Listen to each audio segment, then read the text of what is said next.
تو ہم شر پھیلانے والے لوگ 3 دن سے مستقل مجھے ٹارچر کیا جا رہا ہے. دن میں 20 فون آتے ہیں مجھے یہاں سے. آپ یقین کیجئے میرا جینا محال کر دیا. تراویح سے 1 دن پہلے ایک ڈی ایس پی میرے گھر پر آ کر بیٹھا.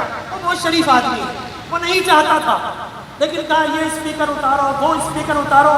ارے بھائی, اگر تمہیں قرآن نہیں سننا, تمہیں حرام کا پیسہ اللہ نے بہت دیا ہے. 6 دن کے لیے جا کر کسی ہوٹل میں آرام کر لو. اگر تمہارے کانوں کو قرآن اچھا نہیں لگتا, وہ دور قبضے کا مکان اس میں رہتا ہے. لیکن اتنی دور سے اسے تکلیف یہ ابھی تراویح شروع نہیں ہوئی تھی, رمضان شروع نہیں ہوا تھا, اس سے پہلے اس کو فکر ہو گئی تھی یہاں قرآن پڑھا جائے گا, اس کی آواز کہیں میرے کانوں میں نہ آ جائے.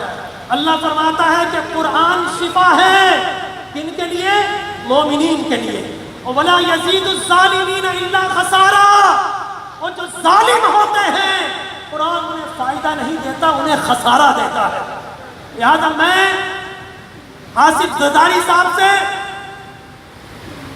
میں بلاول بھٹو زرداری صاحب سے, میں مراد علی شاہ صاحب سے, میں گورنر جناب عمران اسماعیل صاحب سے,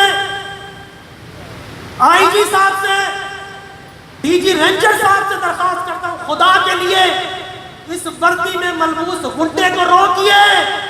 یہ غنڈا ہے, یہ قرآن کی آواز کو دبانا چاہتا ہے.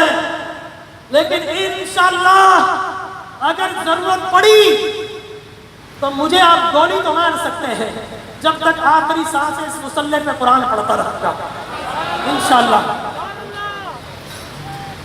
میں آپ کو تکلیف نہیں, خدا کی قسم میں نہیں چاہتا آپ کے کانوں تک کی آواز آئے. یہ سارا بہت میں برداشت کر رہا تھا, لیکن اب بات پانی سر سے اوپر جا